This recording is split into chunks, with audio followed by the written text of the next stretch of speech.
تو مجھے یہ حکم دیا کہ میں 3 ڈھیلا لے کر کے آؤں. فوجدت حجرین، تو مجھے 2 ڈھیلا ملا. ولم اجد ثالثا، تیسرا ڈھیلا نہیں ملا. فاتیته بروثۃ، تو میں گوبر لے کر کے آ گیا. فاخذهما، اللہ کے رسول صلی اللہ علیہ وسلم نے 2 ڈھیلا لیا. والقى الروثہ، اور گوبر کو پھینک دیا.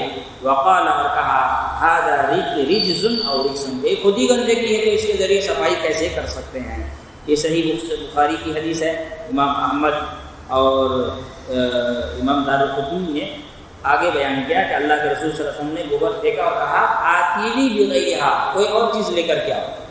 یعنی 2 ڈھیلا لیے، 3 ڈھیلا سے کم میں استنجا نہیں کرنا ہے، تو 2 لے لیے، گوبر پھینک دیے اور کہا پھر ایک اور ڈھیلا ڈھونڈ کر کے لے کر کے آؤ. اگر بڑا ڈھیلا ہے تو توڑ ہی سکتے ہیں، اور اگر نہیں ہے تو پھر کیا کہتے ہیں ڈھونڈا جائے گا. اور اگر بالکل بھی نہیں مل رہا ہے تو پھر انسان مجبور ہے، کچھ کیا نہیں کر سکتا. وعن ابی ہریرہ رضی اللہ تعالیٰ عنہ قال، اسی طرح ابو ہریرہ رضی اللہ تعالیٰ عنہ فرماتے ہیں کہ رسول اللہ صلی اللہ علیہ وسلم نے منع کیا ہے کہ ہم ہڈی یا گوبر ان دونوں چیزوں سے استنجا کریں.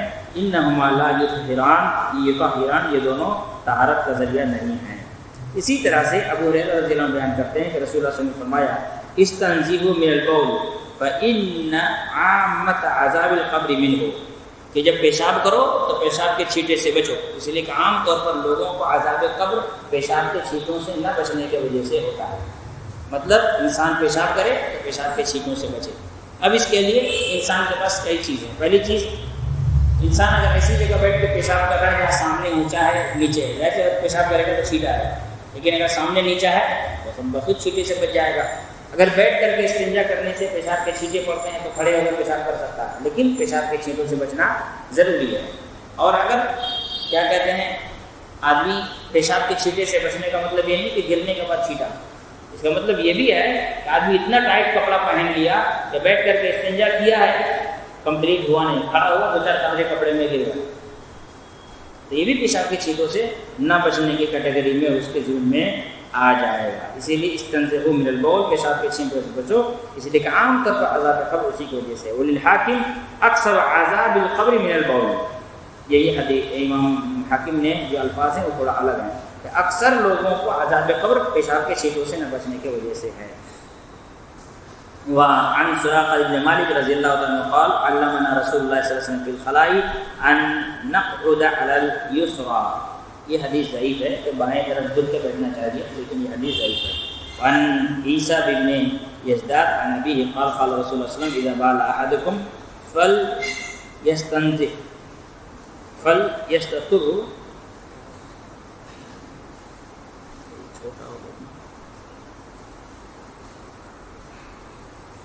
یہ والی جو روایت یہاں نقل کی گئی یہ روایت ضعیف ہے، یہاں پہ جو بیان کی گئی ہے.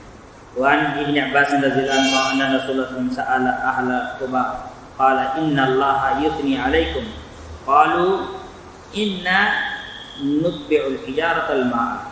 ایک بہت مشہور واقعہ ہے کہ اللہ کے رسول صلی اللہ علیہ وسلم نے اہل قباء سے پوچھا کہ اللہ تعالیٰ تمہاری بڑی تعریف کیا ہے، کیا وجہ ہے؟ تو کہا کہ ہم لوگ پہلے ڈھیلا استعمال کرتے ہیں پھر پانی استعمال کرتے ہیں، لیکن یہ حدیث ضعیف ہے. وَأَصْلُهُ فِي أَبِي داؤد ترمذی وَصَحَحَهُ ابن خزیمہ من حدیث رضی اللہ عنہ بدون ذکر الحجارہ. لیکن کہتے ہیں کہ پانی استعمال کرنے کا ذکر ہے اہل قباء کے بارے میں، لیکن پتھر استعمال کرنا پھر پانی استعمال کرنا یہ غلو ہے. اور اس طرح اس سے متعلق جو حدیث ہے وہ حدیث ضعیف ہے. یہاں کچھ چیزیں ہیں جو استنجا کے آداب میں اس کتاب میں مذکور نہیں تھا، میں وہ ایک دو بات اور، جیسے آدمی استنجا کرے تو اس بات کا خیال رکھے چوہے کے بل یا سانپ کے بل یا چونٹی کے بل ان تمام چیزوں میں پیشاب و پخانہ نہ کرے، اس سے دوسرے جانوروں کو تکلیف ہوتی ہے اور بسا اوقات انسان کے لیے مضر ہوتا ہے، اس لیے کہ بلوں میں جن و شیطان بھی ہو سکتے ہیں، اس لیے ان چیزوں پر جا کے انسان پیشاب و پخانہ نہ کرے. اللہ رب العالمین سے دعا اللہ تعالیٰ ہم تمام کو سمجھ کی توفیق دے.